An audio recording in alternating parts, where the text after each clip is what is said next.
எப்பேற்பட்ட சைக்கோக்கள் தமிழக காவல்துறையில் அதிகாரிகளாக இருக்கிறார்கள் என்பது எனக்கு அங்கே போனப்போ தான் தெரிந்தது. அவனுக்கும் கேஸ் வந்து கரூரில், ஆனால் அரெஸ்ட் பண்ணது, டார்ச்சர் பண்ணது எல்லாமே திருச்சி எஸ்பி வருண். அவர் ஒரு தனி கமாண்டோ படையை வைத்திருந்திருக்கிறார். வருண் அவருக்கு மட்டும் ஒரு கமாண்டோ படை. அந்த கமாண்டோ படை தான் முக்கியமான வழக்குகளோட புலனாய்வெல்லாம் செய்யுது. அந்த கமாண்டோ படை யார் தெரியுமா? மக்களுக்கெல்லாம் தெரிந்த கமாண்டோ படை தான் அது. என்னை கைது பண்ணி அழைச்சி போகும்போது ஃபோட்டோலாம் எடுத்து போட்டாங்கல்ல, அவர்கள் தான் அந்த கமாண்டோ படை.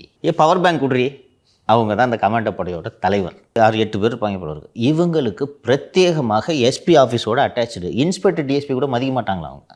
கிரேட் 2 கான்ஸ்டபிள்ஸ் எஸ்பிகிட்ட பர்சனல் செக்யூரிட்டியில் இருக்காங்கல்ல, மதிக்க மாட்டாங்க. இது மாதிரி அவனாவது அந்த திருப்பதி கண்ணன் 2 பேரை கல்யாண மண்டபத்தில் வச்சு அடித்தாங்கன்ட்டு நாம் தமிழர் அமைப்பை சேர்ந்த அந்த 2 பேரை நைட்டு பூரா கல்யாண மண்டபத்தில் வச்சு அடித்தாங்க. அந்த அடித்தது பூரா இந்த கமாண்டோ படையும். இந்த கரூரில் நேற்று சந்தித்த இந்த வழக்கில் இருந்தவங்கள இவங்களை இந்த கமாண்டோ படையோட்ட ஒப்படைச்சிட்டு வருது. இந்த கமாண்டோ படை நைட்டு பூரா போட்டு அந்த அக்யூஸ்டை அடித்து துவைச்சி வச்சுருக்கோம். காலையில் இவர் வந்து முட்டி போடுறா என்று சொல்லி இவர் கையில் சிகரெட்டை பற்ற வச்சுட்டு இவர் உட்காந்துக்கு வரோம். இந்த கமாண்டோ படையில் இருக்கவங்க ஒவ்வொருத்தராக அடிப்பாங்களாம். யார் நல்லா அடிக்கிறாங்களோ அவர்களுக்கு எஸ்பி விருது கொடுப்பார். இந்த கமாண்டோ படைக்கு இது மட்டும்தான் வேலை. இவர் என்ன வேலை சொல்கிறாரோ அந்த வேலையை மட்டும்தான் செய்கிறது. இதுக்கு தான் வரம் தரும் வரும்னு வீடியோ போடுறது.